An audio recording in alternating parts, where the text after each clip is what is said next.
নমস্কার শ্রোতা বন্ধুরা, আপনারা শুনছেন 91.2 FM রেডিও সুন্দরবন। আমাদের রেডিও সুন্দরবন কিন্তু সবসময় সুন্দরবন বাদাবনের কথা বলে। আমাদের রেডিও সুন্দরবন সুন্দরবনের মানুষ জীববৈচিত্র্যকে নিয়ে সবসময়ের জন্য কথা বলে। আর আজ কিন্তু আমরা বন্ধুরা পেয়ে গেছি সেই সুন্দরবন অঞ্চলের একজন ব্যক্তিত্বকে।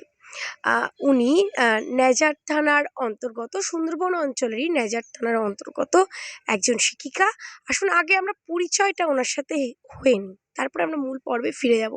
আপনার যে অ্যাকচুয়ালি যে পরিচয়টা, সেই পরিচয়টা আগে আমাদের শ্রোতা বন্ধুদের দিন। নমস্কার, আমি নেজার থানার অন্তর্গত সন্দেশখালী 1 নম্বর ব্লকের আইসিডিএস অঙ্গনওয়াড়ি কর্মী। আচ্ছা, উনি আইসিডিএস অঙ্গনওয়াড়ি কর্মী 1 নম্বর ব্লকের সন্দেশখালীর। তো আপনার এই যে শিক্ষা ব্যবস্থা, আপনার যে আইসিডিএস স্কুল, এই স্কুলের শিক্ষা ব্যবস্থা মানে সুন্দরবন অঞ্চলে যে শিক্ষা ব্যবস্থাগুলো, সেই শিক্ষা ব্যবস্থা কেমন সে সম্পর্কে যদি বলেন। আমাদের আইসিডিএস মানে ছোট বাচ্চাদের নিয়ে 0 to 6 ইয়ার, কিন্তু আমাদের আইসিডিএসের ভিতরে কোনো ঘর নেই যে বাচ্চাদের নিয়ে আমাদের গাছতলায় তাদেরকে শিক্ষা প্রদান করতে হয়। যে সমস্তগুলো আমরা তাদেরকে 3 থেকে 6 বছর বাচ্চাদের যে অ্যাক্টিভিটিগুলো আমরা করাই, সেগুলো কিন্তু আমাদের পর্যাপ্ত পরিমাণে কোনো সাপ্লাই নেই। আমরা যে তাদেরকে কি দিয়ে শেখাবো, নিজেরা যেটুকু আমরা শিক্ষা নেই সেই থেকে আমরা তাদেরকে শিক্ষাদান করি। মানে শিক্ষার আলোর যথেষ্ট অভাব বলছেন।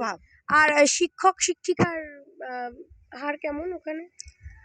আমরা শেয়ারা অঞ্চলে আমরা 46 জন অঙ্গনওয়াড়ি কর্মী, 46 আমাদের কম সহায়িকা আছে, সহায়িকা কর্মী। এছাড়া আমাদের আর কেউ নেই। আচ্ছা, আর আমাদের দিদি আছেন, সিডিপিও স্যার আছেন, সুপারভাইজার দিদি, সিডিপিও স্যার। এবারে আমি একটা কথা বলি যে এই সুন্দরবন প্রত্যন্ত অঞ্চলে যেখানে আপনার শিক্ষার এরকম মানে আলোটা কম, সেখানে যথেষ্ট পরিমাণে আপনাদের পরিশ্রম করতে হয় একটা বাচ্চার পিছনে। যে এই যে মোকাবিলাটা কিভাবে করেন সে সম্পর্কে যদি একটু কিছু বলেন।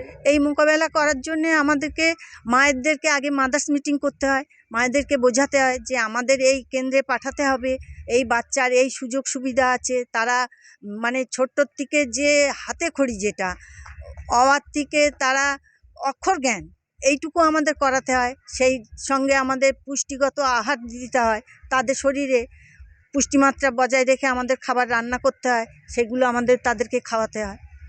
আচ্ছা, তো এই যে শিক্ষার আলো সুন্দরবন অঞ্চলে, যে শিক্ষার আলোর অগ্রগতির জন্য আপনি কি বলতে চাইবেন? যাতে শিক্ষার আলো প্রবেশ করে সুন্দরবনে, কি বলতে চাইবেন অ্যাকচুয়ালি?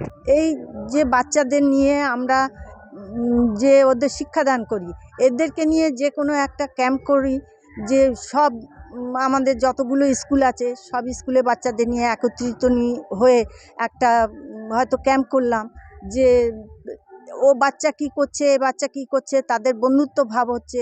এই সেন্টার থেকে ওই সেন্টারে নিয়ে যাচ্ছি, এই কেন্দ্র থেকে ওই কেন্দ্রে, এই স্কুল থেকে ওই স্কুলে, এরকম নিয়ে যাচ্ছি। নিয়ে গিয়ে তাদেরকে যে এরাও দেখছে ওরা কি করছে, ওরাও দেখছে। এইটা যদি আমরা করতে পারি তাহলে মনে হয় আমাদের শিক্ষার আলোটা পৌঁছাবে। আপনাকে অনেক অনেক ধন্যবাদ। এত সুন্দরভাবে উনি বললেন সুন্দরবনের শিক্ষার আলো কিভাবে ছড়িয়ে দেওয়া যায়, তিনি সে সম্পর্কেও আমাদেরকে জানালেন। এবং আমরা আজকের এই এত সুন্দর অনুষ্ঠানটি এখানে শেষ করছি। দেখা হবে আবারও পরবর্তীকালে কোনো এমন একটি সুন্দর অনুষ্ঠান নিয়ে। ততক্ষণের সাথে থাকুন, শুনতে থাকুন 91.2 FM রেডিও সুন্দরবন। নমস্কার।